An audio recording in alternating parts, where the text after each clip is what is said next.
Hey there and welcome. In this crazy, noisy world, it's so easy to feel a little adrift, right?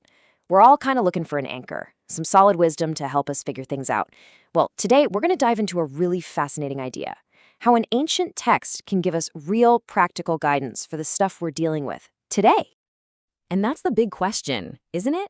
I mean, how can a book from centuries ago, from a completely different time and place, possibly have anything useful to say about our lives?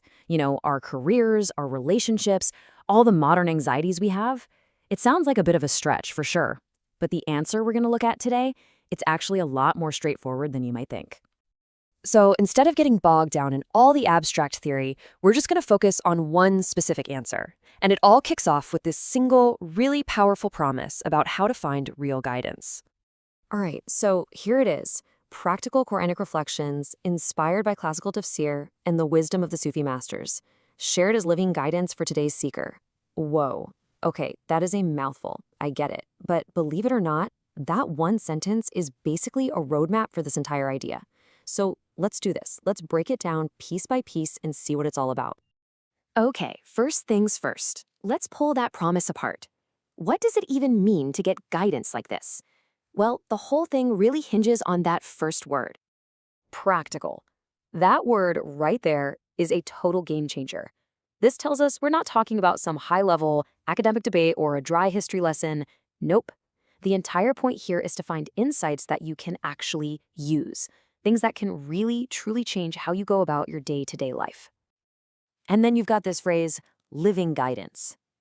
I love this. It means we're not treating this wisdom like some dusty old rulebook that's locked in the past. It's more like a living, breathing thing, something dynamic that can actually speak to your life right here, right now. It's like having a conversation, not just being lectured at. So who is all this for? Today's seeker. Notice it doesn't say today's scholar or today's expert. It's for anyone. You, me, anybody who's out there in the modern world just looking for something more, searching for a bit more meaning in all the chaos. It's a wide open invitation. All right, so that's the what, practical living guidance. But now for the how. I mean, where does this all come from? Well, it's not just pulled out of thin air. It's actually built on two really solid, powerful traditions. Think of them as the two main pillars holding this whole idea up. So, what are these two pillars? They're called tafsir and Sufism, and they're both super important. So let's take a quick look at what each one is all about. Okay, so first up is tafsir. The easiest way to think about this one is as the wisdom of the mind. This is the intellectual heavyweight. It's this incredibly rich tradition of scholarship where experts have spent centuries digging into the text, the history, the language, all the different layers of meaning. It's the deep analytical side of things. And then, to balance that out, you have Sufism. So if tafsir is the head, then Sufism is absolutely the heart. This is the inner, mystical path. It's less about intellectual analysis and way more about direct, personal spiritual experience. It's all about connecting with that wisdom of the heart. And this right here is where the magic happens. See, this approach says you don't have to choose between them. It's not head or heart. It beautifully weaves them together. You get the intellectual depth from the head, and you get the intuitive wisdom from the heart. And that combination, that's what creates a really balanced, holistic way of understanding things.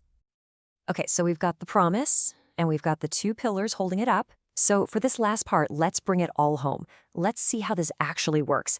How do you go from words on a page to real action in your life? It's actually a pretty clear four-step process. First, you start with the scripture itself, right? The text. Then you move into personal reflection, thinking about what it means to you. But, and this is the crucial part, you're not just doing it on your own. Your reflection is supercharged by those two traditions we talked about, the brainy wisdom of tafsir and the heartfelt experience of Sufism. You put all that together and boom, that's where you find that living guidance we've been talking about. And that right there is the whole point. The end goal is always application. It's based on this incredibly powerful idea that real wisdom isn't just something you know in your head, it's something you live out in the world. It's not about collecting facts, it's about transforming your life. So, to wrap this all up, what have we got? Well, think of it this way. This whole approach is first a bridge. connecting the ancient world to our world today.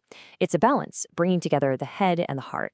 It's an open invitation for anyone who's searching for meaning. And maybe most importantly, it's a call to action, to turn words into a way of life.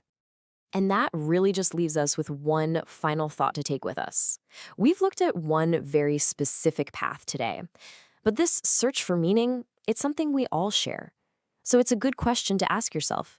In the middle of your busy modern life, where do you go to find your living wisdom? Something to think about. Thanks for tuning in.